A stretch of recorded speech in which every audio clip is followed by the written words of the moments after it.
दोस्तों, स्वागत है आप सबों का आपके अपने YouTube channel success commerce classes में। तो आज हम लोग क्लास 12 के बीएसटी के जो चैप्टर लेसन नंबर 1 है, प्रबंध की प्रकृति एवं महत्व। प्रबंध की प्रकृति एवं महत्व, इसके बारे में हम लोग पढ़ेंगे। इस चैप्टर में जो भी शॉर्ट टाइप का क्वेश्चन होता है जो एग्ज़ाम के लिए काफ़ी इंपॉर्टेंट होता है, इसके बारे में पढ़ेंगे। ठीक है, चलिए। तो पहला क्वेश्चन होता है, प्रबंध क्या है? प्रबंध किसे कहते हैं? तो सामान्य तौर पर किसी दूसरे व्यक्ति से काम कराने की कला को प्रबंध कहते हैं। यानी सामान्य अगर शब्दों में कहें तो किसी दूसरे व्यक्ति से काम कराने की जो कला होती है, इस कला को कहेंगे प्रबंध। लेकिन विस्तृत अर्थों में प्रबंध वह प्रक्रिया है जिसमें मानव शक्ति, धन, माल, मशीन इत्यादि का कुशल एवं प्रभावी ढंग से काम में लाना ताकि कोई भी काम आसानी से संपन्न हो, प्रबंध कहलाता है। अगर इसको विस्तृत रूप में बोलेंगे तो मानव शक्ति, धन, माल, मशीन इत्यादि को इस प्रकार प्रयोग में लाना ताकि हम लोग कोई भी काम जो है ना आसानी तरीके से कंप्लीट कर ले, प्रबंध कहलाता है। ठीक है, चलिए नेक्स्ट क्वेश्चन है। दूसरा है, प्रबंध की विशेषता क्या है? बहुत ही इंपॉर्टेंट क्वेश्चन है। प्रबंध की विशेषताएं निम्न है। पहला हो गया, प्रबंध उद्देश्य प्रधान प्रक्रिया है। मतलब मैनेजमेंट जो होता है ना, वो ये उद्देश्य प्रधान प्रक्रिया होता है। मतलब कोई भी चीज़ काम के लिए हम लोग अगर मैनेजमेंट करते हैं तो उसके लिए सबसे पहले प्लानिंग उद्देश्य होता है हम लोग का, उसके पीछे कुछ ना कुछ। ठीक है, जैसे बिजनेस में अगर मैनेजमेंट करते हैं तो लाभ कमाना उद्देश्य होता है।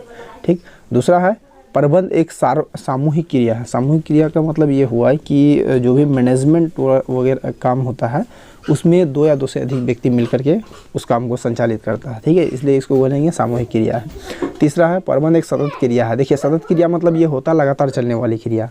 मतलब जैसे किसी एक काम के लिए हम मैनेजमेंट करते हैं, वो काम कंप्लीट हो जाता है, फिर उसके बाद आगे क्या करना है उसके लिए फिर से मैनेजमेंट करते हैं। मतलब ये लगातार चलने वाली प्रक्रिया होता है। एक उद्देश्य पूरा होता है, फिर से मैनेजमेंट करते हैं दूसरा काम के लिए। ठीक है, इसलिए इसको बोलते हैं ये सतत प्रक्रिया है। चौथा है, प्रबंध सार्वभौमिक है। सार्वभौमिक मतलब सभी जगह इस्तेमाल होने वाला। तो मैनेजमेंट चाहे देखो आप घर में हो, स्कूल हो, कॉलेज हो, मंदिर हो, हर एक जगह प्रबंध का इस्तेमाल किया जाता है। ठीक है। पांचवा है, प्रबंध सार्वभौमिक प्रक्रिया। सार्वभौमिक प्रक्रिया मतलब सभी जगह इस्तेमाल होने वाला प्रक्रिया। ठीक। उसके बाद छठा है, प्रबंध एक सामाजिक क्रिया है। देखिए, सामाजिक क्रिया का मतलब ये हुआ कि मैनेजमेंट जो होता है इसमें कोई कर्मचारी काम करेगा। कर्मचारी कहाँ से आते हैं? समाज के, इसलिए इसको बोलेंगे ये सामूहिक क्रिया। ठीक है, चलिए अगला क्वेश्चन देखते हैं। तीसरा है, प्रबंध के उद्देश्य बताए। बहुत ही इंपॉर्टेंट क्वेश्चन है।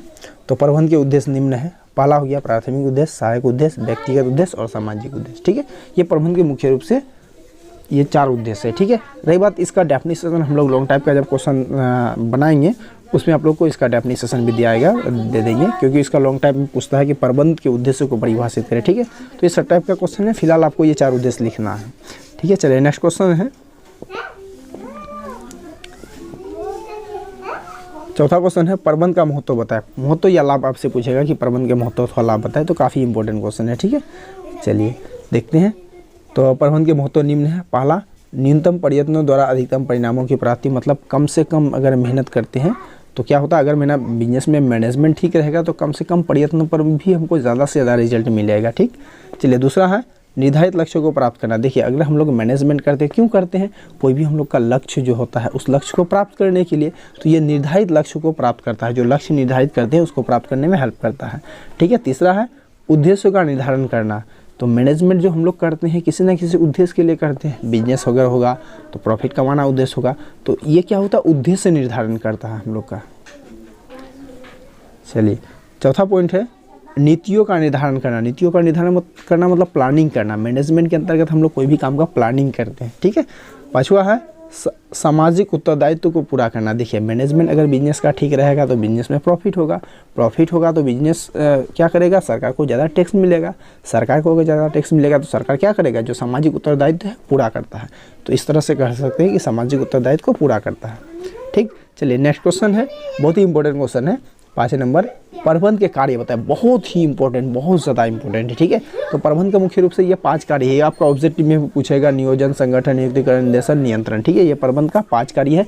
तो इसमें देखिए, ऑब्जेक्टिव आपसे कैसे पूछेगा कि नियोजन प्रबंध का कौन सा कार्य है? पहला, दूसरा, तीसरा, चौथा, पाँचवा, कौन सा होगा? ये पहला वाला। ठीक है। उसके बाद संगठन दूसरा कार्य है, तीसरा नियुक्तिकरण, चौथा निर्देशन और 5वां नियंत्रण। इसका क्रम याद रखना। ठीक है, ऑब्जेक्टिव में आपसे पूछा जा सकता है। चलिए उसके बाद नेक्स्ट क्वेश्चन है 6 नंबर, कि नियोजन से आप क्या समझते हैं। देखिए इसका परिभाषा जो है ना छुपा हुआ इसी में। देखो नियोजन का इंग्लिश क्या होता है, प्लानिंग। प्लानिंग मतलब क्या होता है, कोई भी काम करने से पहले सोच विचार करना कि काम कैसे करना है, कब करना है, ठीक है, इसी को तो बोलते हैं प्लानिंग। अब इसी को आपको BST का लैंग्वेज में लिख देना है, किसी काम को करने से पहले यह विचार करना कि कार्य कैसे करना है, कब करना है, किनके द्वारा करना है तथा कहाँ करना है, नियोजन कहलाता है। यानी किसी काम को शुरू करने से पहले एक प्लानिंग तैयार करना कि काम कब करना है, कहाँ करना है, किनके द्वारा करवाना, यही तो है आपका नियोजन, ठीक है। चलिए नेक्स्ट क्वेश्चन है, बहुत ही इंपॉर्टेंट क्वेश्चन है, इसको भी याद रखिएगा। चलिए उसके बाद नेक्स्ट क्वेश्चन है 7 नंबर, संगठन से आप क्या समझते हैं। देखिए बहुत बार पूछा गया है सब क्वेश्चन, ठीक है, जितना भी बता रहा है आपको। संगठन से आप क्या समझते हैं, तो किसी व्यवसाय अथवा संस्था में विभिन्न व्यक्तियों, समूहों, विभागों में प्रभावपूर्ण समन्वय स्थापित करने की कला को संगठन कहते हैं। यानी किसी बिजनेस में या किसी संस्था में जो व्यक्ति काम कर रहे हैं, यानी जो कर्मचारी काम करेगा और जो उसका एक समूह बनेगा और जो विभाग बनेगा डिपार्टमेंटल, इन सबको मिला करके या इन सबों में शांतिपूर्ण काम करे लोग, यानी शांतिपूर्ण माहौल बनाए रखना, यही तो हो गया संगठन, ठीक है।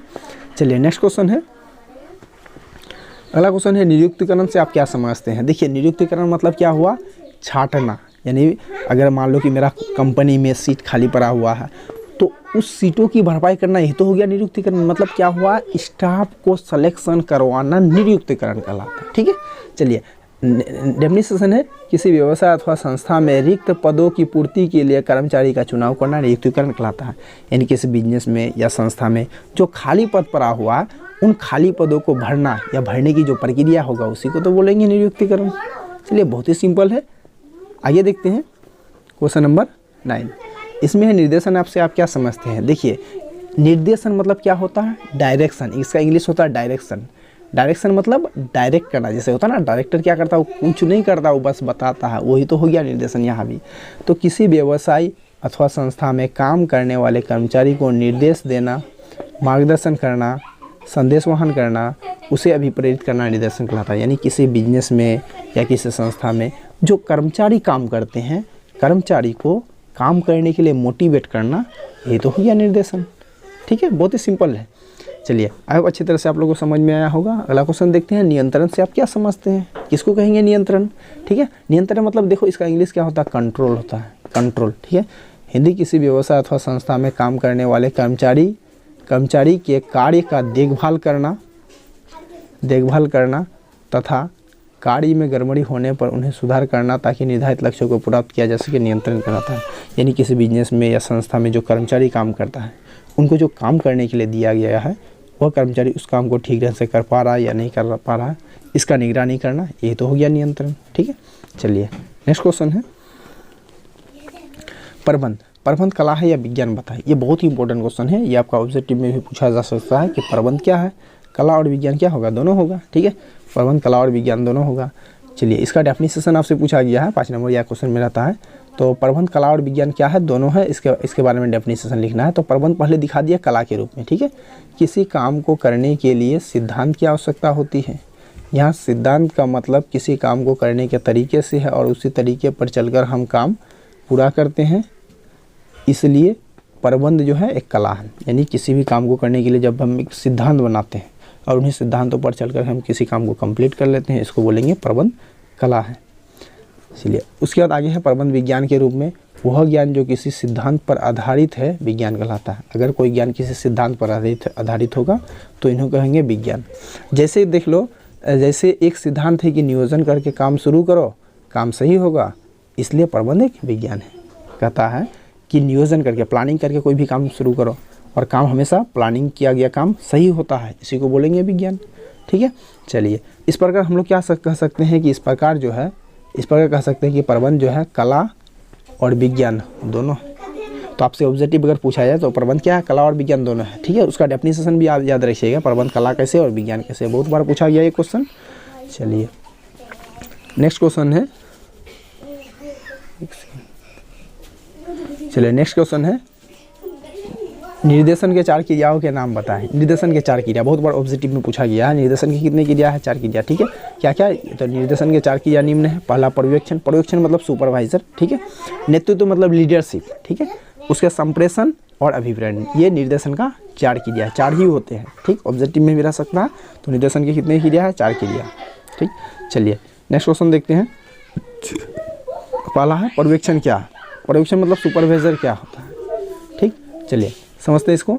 जब हम कोई काम अपने अधीन काम करने वाले व्यक्ति को देते हैं तो हमारा कर्तव्य बनता है कि हम यह देखें कि जो काम हमने करने के लिए दिया है वह ठीक ढंग से हो रहा है कि नहीं, इसकी निगरानी करना निर्देशन कहलाता है। मतलब सिंपल लैंग्वेज में समझो, मान लो कि हम किसी व्यक्ति को कोई काम करने के लिए दिए तो वो काम ठीक ढंग से काम कर रहा है अथवा नहीं कर रहा है, इसी को तो बोलेंगे पर्यवेक्षण। मतलब काम जो करने के लिए दिए उसका देख रेख करो, ठीक ढंग से कर रहा है कि नहीं कर रहा है, ये हो गया पर्यवेक्षण, सुपरवाइजर। ठीक है, नेक्स्ट क्वेश्चन है संप्रेषण अथवा संदेशवहन क्या है? देखिए संप्रेषण अथवा संदेशवहन का इंग्लिश होता है कम्युनिकेशन, मतलब बातचीत करने का तरीका, या फिर एक व्यक्ति द्वारा कहे गए बातों को विभिन्न व्यक्तियों तक पहुंचाना, यही हो गया संप्रेषण या संदेशवहन। ठीक, इसका डेफिनेशन है किसी बात अथवा सूचना को दूसरे व्यक्ति तक पहुंचाने की क्रिया को संप्रेषण या संदेशवहन कहते हैं। किसी बात को या सूचना को एक व्यक्ति कहता है, उन बात को विभिन्न व्यक्तियों तक पहुंचाना संप्रेषण या संदेशवहन कहलाएगा।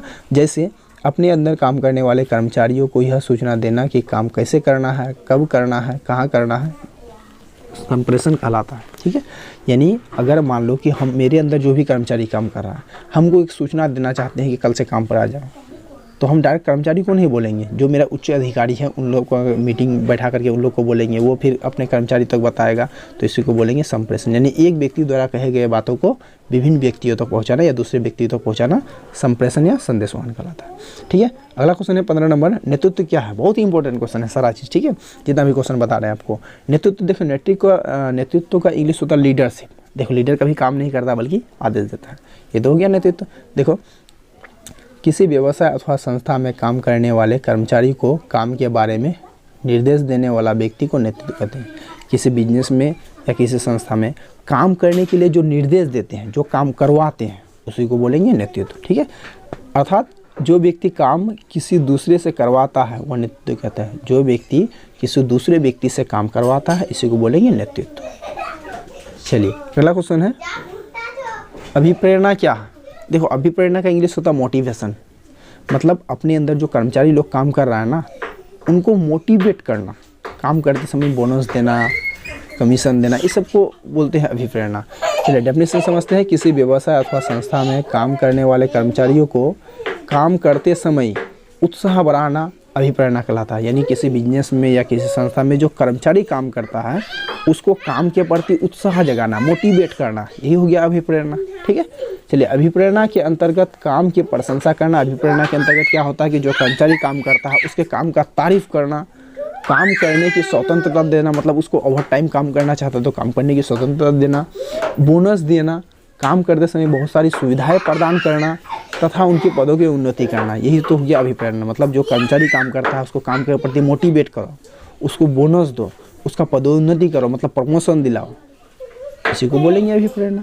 ठीक, चलिए नेक्स्ट क्वेश्चन है समन्वय का अर्थ बताएं। क्वेश्चन था कि समन्वय का अर्थ बताएं।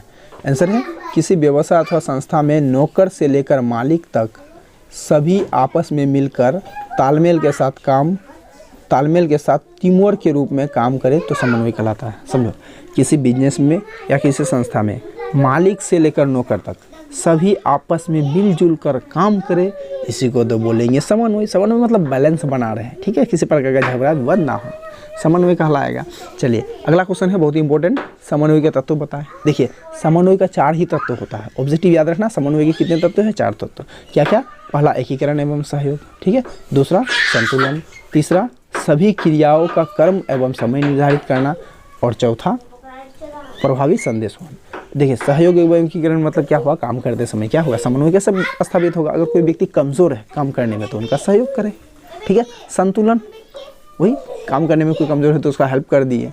सभी क्रियाओं का क्रम और समय निर्धारित करना, मतलब जो काम कर रहा है उन लोग का समय निश्चित कर दो, 8 घंटा 10 घंटा जो भी है ड्यूटी करेगा। प्रभावी संदेशवहन मतलब एक व्यक्ति द्वारा कहे गए बातों को दूसरे व्यक्ति तक पहुंचाना। ठीक है, चलिए अगला क्वेश्चन है समन्वय प्रबंध का सार है कैसे बताइए। बहुत ही इम्पोर्टेंट क्वेश्चन है और आपका एग्जाम में कई बार पूछा गया। ठीक है, बहुत ही इम्पोर्टेंट है। समन्वयी प्रबंध का सार है, कैसे बताए?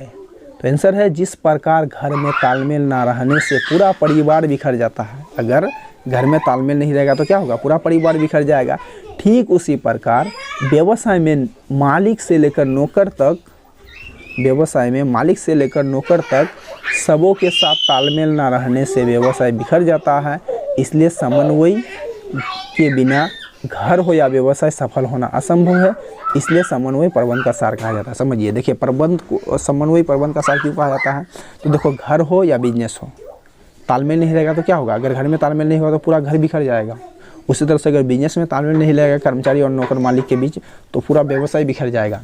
इसलिए समन्वय को प्रबंध का सार कहा जाता है। ठीक है, चलिए नेक्स्ट क्वेश्चन है, समन्वय की आवश्यकता, महत्व अथवा लाभ बताएं। समन्वय का आवश्यकता, महत्व अथवा लाभ बताएं। तो समन्वय का आवश्यकता, महत्व, लाभ निम्न है। पहला, आदेशों और निर्देशों की एकता। मतलब समन्वय कब स्थापित रहेगा संस्था में? जब एक ही व्यक्ति आदेश देगा और एक ही व्यक्ति निर्देश देगा तभी। अभी नहीं, ऐसा नहीं कि एक आदमी काम कर रहा है उसको 5 गो मालिक आकर दे दिया, ये काम करो वो काम करो। तो ये जो कर्मचारी है किसका काम पहले करेगा? यहाँ इसको दिक्कत होगा। इसलिए आदेशों और निर्देशों की एकता होना चाहिए। मतलब एक समय में एक ही व्यक्ति आदेश देना चाहिए। ठीक है, विविधता में एकता, मतलब बहुत सारा व्यक्ति का समूह, बहुत सारा व्यक्ति मिलकर के एक काम को करना। ठीक है, चलिए तीसरा है उच्च कर्मचारी मनोबल, मतलब कर्मचारी का मनोबल यानी मोटिवेट करना।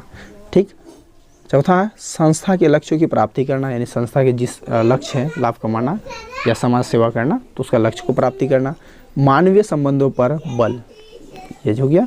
अगला क्वेश्चन है समन्वय सहकारिता में अंतर बताएं। समन्वय और सहकारिता में अंतर, तो पहले लिखेंगे अंतर का आधार, फिर समन्वय सहकारिता। अब इन तीनों के बीच में देखो अंतर क्या होगा। तो पहला हो गया अर्थ के आधार पर अंतर लिखना है।